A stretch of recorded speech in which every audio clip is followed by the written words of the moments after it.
Welcome to our YouTube channel the Menta. आज हम discussion करने वाले हैं जितने भी स्टूडेंट्स हैं जिन्होंने क्वेरी की है कि मैम मेरी ये परसेंटाइल आई है, क्या मुझे एनआईटीज अलॉट होंगे।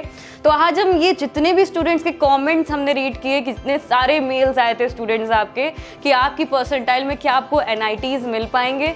तो स्टूडेंट सबसे पहले मैं आपको ये बता दूं कि आपका जो भी कट ऑफ आने वाला है, डिक्लेयर्ड जो भी कट ऑफ होगा स्टूडेंट्स, तो उसके बेसिस में आप ये नहीं डिसाइड कर सकते कि आपको एनआईटी मिलेगा कि नहीं मिलेगा। तो ये सबसे बड़ी गलतफहमी है स्टूडेंट्स के अंदर कि मुझे एनआईटी मिलेगा कि नहीं मिलेगा, मेरा कट ऑफ क्लियर नहीं हुआ।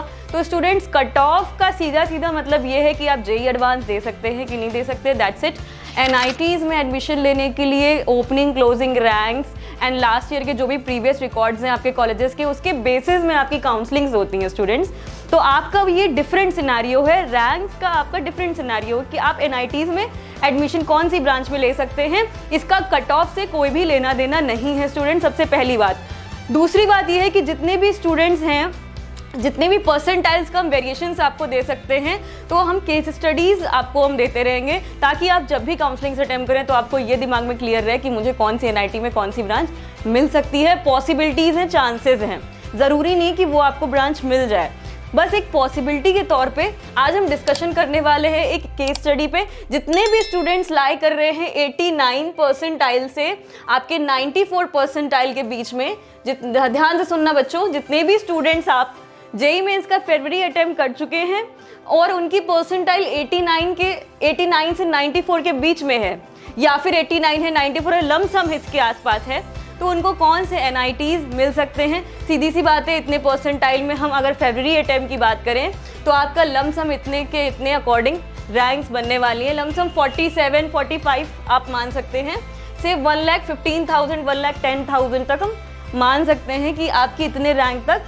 जितने भी स्टूडेंट्स लाई करेंगे उनका आपका क्या रहने वाला है, एनआईटीज में कौन सी ब्रांचेस मिल सकती हैं। तो चलो स्टूडेंट्स हम डिस्कशन करते हैं and one by one NITs का कि आपकी कौन सी ब्रांचेस इतनी रैंक पे आपको कौन से कॉलेजेस मिल सकते हैं। तो आपको इस रैंक्स पे भी कॉलेजेस मिल सकते हैं। आपको बस मैं ये दिखाना चाहती हूँ कि आप बिल्कुल भी हताश मत होइए अगर आपका कट ऑफ नहीं भी क्लियर हो पा रहा है, फिर भी आप एनआईटीज में एडमिशन्स ले सकते हैं। और उसके लिए ये लास्ट ईयर्स के जितने भी एनालिसिस हमने किए हुए हैं, लास्ट ईयर्स के अकॉर्डिंग हम आपको ये एनालिसिस दे रहे हैं। इसमें आप शक ज़्यादा नहीं कर सकते, बट हाँ थोड़ा सा ऊपर नीचे हो सकता है। मैंने पहले ही बोला कि 2000 3000 4000 रैंक तक का, 5000 भी मान सकते हैं, चलो 5000 की रैंक का वेरिएशन हम एक्सपेक्ट कर सकते हैं। बाकी सब कुछ एक्यूरेट है, लास्ट ईयर्स के अकॉर्डिंग है, एक प्रिडिक्टेड डेटा है, लास्ट ईयर के अकॉर्डिंग जब डेटा हम आपको दे रहे हैं तो ज़्यादा उसमें वेरी नहीं करेगा स्टूडेंट्स। तो हम बात करते हैं एनआईटी जालंधर की। एनआईटी जालंधर में अगर हम स्टूडेंट्स देखते हैं तो जो बायोटेक ब्रांच है आपकी स्टूडेंट्स, जो आपकी बायोटेक ब्रांच है उसमें जनरल कैटेगरी के जितने भी स्टूडेंट्स हैं, हम ये पहली बात तो अदर स्टेट्स के लिए डिस्कशन कर रहे हैं, first of all home state की हम बात नहीं कर रहे हैं, और जितनी भी रैंक्स हैं सब सीआरएल में डिस्कशन हो रही है, सारी सीआरएल जेईई मेंस की रैंक हैं ये। तो हम देखते हैं ओपनिंग,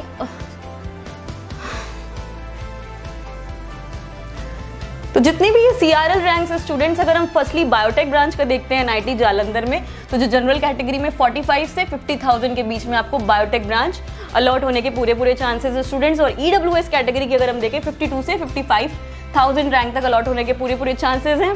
और एसटी कैटेगरी में अगर हम बात करें स्टूडेंट्स, एसटी कैटेगरी में 2.45 लाख तक अलॉट होने के पूरे चांसेस है स्टूडेंट्स। अगर हम सिविल ब्रांच की देखें तो फीमेल, अगर आप फीमेल कैटेगरी में आते हैं तो आपकी 54 से 57,000 तक अगर रैंक है आ रही है तो आपको सिविल ब्रांच अलॉट होने के पूरे चांसेस हैं एनआईटी जालंधर में। एससी कैटेगरी में अगर आप आ रहे हैं 90 to 95,000 तक आपको अलॉट हो जाएगा इसमें सिविल ब्रांच। नेक्स्ट हम देखें डबल ई आपकी एससी कैटेगरी में 1.5,000 तक अलॉट होने के चांसेस है। और इंडस्ट्रियल प्रोडक्शन में फीमेल कैटेगरी में 63 to 67,000 तक अलॉट होने के पूरे चांसेस हैं। और ईडब्ल्यूएस कैटेगरी में जो आपके जेंडर न्यूट्रल में आपके 48 से 52,000 तक अलॉट हो जाएगा। और फीमेल कैटेगरी में स्टूडेंट 68 से 70,000 तक अगर आपकी रैंक है जेईई मेंस में तो आपको इसमें अलॉटमेंट हो जाएगी। अगर एसटी की बात करें तो 2.35 लाख तक आपको सीआरएल अगर आपकी है तो आपको अगर हम इंडस्ट्रियल प्रोडक्शन की स्टूडेंट्स बात करें तो आपका एसटी कैटेगरी में 2.35 लाख तक अलॉट होने का पूरा चांसेस है। टेक्सटाइल की अगर हम देखें तो आपकी 49,000 से 51,000 तक अलॉट हो जाएगी है। और फीमेल कैटेगरी, अगर आप फीमेल में आते हैं तो आपकी 70,000 से 74,000 तक भी आपको अलॉट होने का पूरा चांस है आपकी टेक्सटाइल ब्रांच। नेक्स्ट हम देखें ईडब्ल्यूएस कैटेगरी में तो 50 से 55,000 तक अलॉट होने का चांसेस है, बाकी फीमेल में 80 to 84 तक। और आपकी एससी कैटेगरी में 1.5 to 1.55 लाख तक आपको अलॉट होने के पूरे चांसेस हैं। और एसटी कैटेगरी में 2.6 लाख तक आपको ये branch, textile branch NIT Jalandhar में अलॉट होने का पूरा चांस है स्टूडेंट्स। तो ये रही एनआईटी जालंधर की बात। एनआईटी जालंधर में आपके ब्रांच वाइज मैंने आपको पूरा ओपन करके रख दिया है कि आपकी अगर इतनी रैंक्स आ रही हैं तो आपको इनमें से कौन कौन सी ब्रांचेस मिलने के चांसेस हैं। हम केस स्टडी पे डिस्कशन कर रहे हैं, ध्यान से सुनते रहना बच्चों, हम केस स्टडी पे डिस्कशन कर रहे हैं। नेक्स्ट हम देखते हैं आपकी नेक्स्ट एनआईटी आपकी है एनआईटी जयपुर और एनआईटी भोपाल। तो एनआईटी जयपुर में अगर हम लोग देखते हैं स्टूडेंट्स, एनआईटी जयपुर में अगर केमिकल जो आपकी ब्रांच गई है वो एससी कैटेगरी में फीमेल को 1.5 तक मिली है और एसटी को 1.8 तक मिल गई है। मेटलर्जी ब्रांच 1.3 लाख तक मिल गई है। बाकी जितने भी रैंक के स्टूडेंट्स जनरल कैटेगरी के या ईडब्ल्यूएस में आ रहे हैं तो उनको कुछ भी अलॉट नहीं होगा इसमें स्टूडेंट्स। नेक्स्ट हम देखते हैं एनआईटी भोपाल। एनआईटी भोपाल में आपकी chemical, civil, EC, materials general में किसी को भी नहीं मिली है लास्ट ईयर्स के अकॉर्डिंग।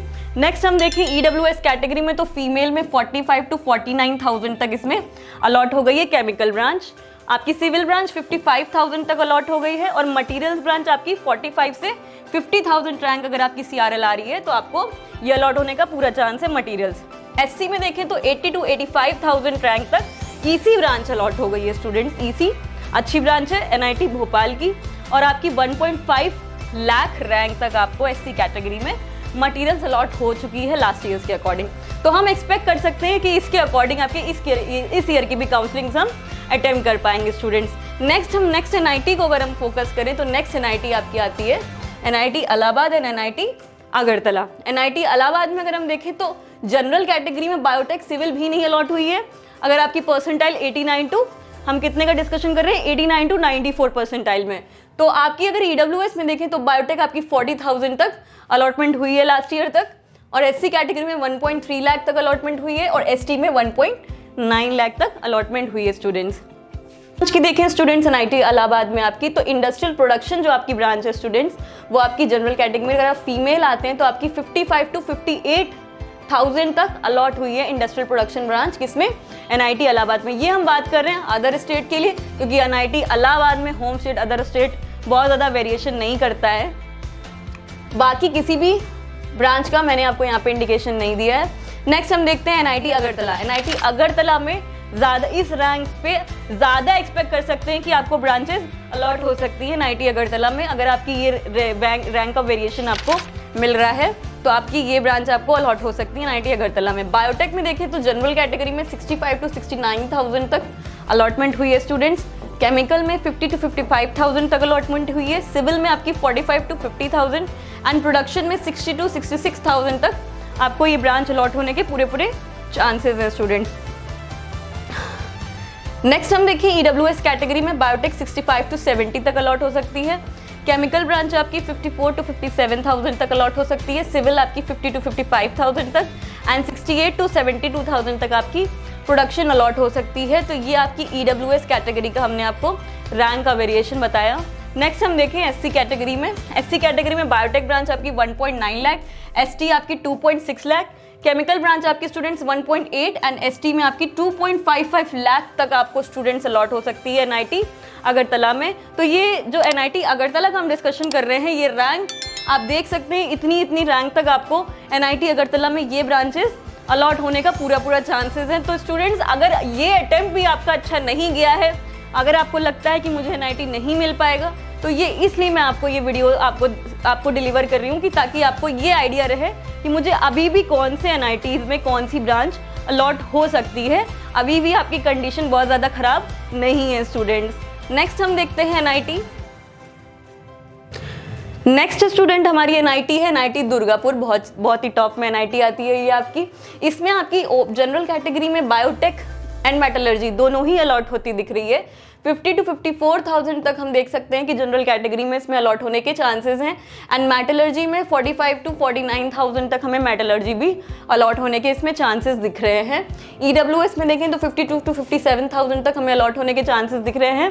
एंड आपकी मेटलर्जी ब्रांच 48 to 50,000 तक अलॉट होने के चांसेस दिख रहे हैं। SC में 1.57, ST में 2.110 लाख तक हमें दिख रहा है कि हमें अलॉट हो सकता है स्टूडेंट्स। तो NIT दुर्गापुर जैसे इंस्टीट्यूट में भी हमें लास्ट इस रैंक तक जनरल कैटेगरी में अलॉट होने के चांसेस हैं। अगर हम ब्रांच ऑप्ट करना चाहें बायोटेक एंड मेटलर्जी तो हम ले सकते हैं। नेक्स्ट हम देखें NIT रायपुर। NIT रायपुर में अगर हम देखें तो जनरल कैटेगरी में 50 to 60,000 तक बायोटेक अलॉट होती दिख रही है और माइनिंग ब्रांच 50 to 55,000 तक हमें अलॉट होती दिख रही है स्टूडेंट्स। EWS में 58 to 62,000 तक अलॉट हुई है एंड 55 to 60,000 तक हमें माइनिंग भी मिल सकती है इसमें EWS कैटेगरी में। SC कैटेगरी में देखते हैं 1.8 लाख तक हमें मिल सकती है इसमें बायोटेक ब्रांच, और माइनिंग फीमेल अगर आप हैं तो 1.95 लाख तक भी मिलता हुआ दिख रहा है हमें। तो हम ये जो बात कर रहे हैं ये सारे रैंक्स की, ये इसलिए बात कर रहे हैं स्टूडेंट्स ताकि आपको फरवरी अटेम्प्ट से ही थोड़ा आइडिया लग जाए कि आपके इतने परसेंटाइल में आप किन NITs में अभी भी एडमिशन ले सकते हैं, किन NITs में अभी आप काउंसलिंग करके इन रैंक को हम यूज़ कर सकते हैं स्टूडेंट्स। नेक्स्ट हम देखते हैं अगर आपकी ये हमने जितनी भी NITs का डिस्कशन किया है इसके अकॉर्डिंग इसको आप बेस बना के अपनी काउंसलिंग इस ईयर की कर सकते हैं। और अगर आपको लगता है कि मैं काउंसलिंग्स करके इसमें NITs में एडमिशन्स नहीं ले सकता हूं तो इस वीडियो को पूरा एंड तक देखना है। और इस वीडियो को देखने के साथ साथ आपको मैं जितना भी ये रैंक का वेरिएशन देती जा रही हूँ इसका आप या तो नोट डाउन कर सकते हैं या फिर आप इसका स्क्रीनशॉट भी ले सकते हैं, क्योंकि जब आप काउंसलिंग्स करने जाएंगे स्टूडेंट्स तो आपको ये सारा डेटा नहीं बार बार मिल पाता है। तो आपको जो भी प्रॉब्लम है, जो भी टेंशन आपको लग रही है कि मुझे NITs में कैसे एडमिशन मिलेगा, तो ये आपकी जो रैंक वेरिएशंस की मैं आपको वीडियोस देती रही। तो स्टूडेंट्स हमारे YouTube चैनल द मेंटा को आप ऐसे ही देखते रहिए, लाइक कीजिए, सब्सक्राइब कीजिए, बहुत सारा फॉरवर्ड कीजिए और ऐसे ही कमेंट्स करते रहिए और बहुत सारा अपना प्यार देते रहिए। Thank you students, thank you friends and thank you very much for liking my videos.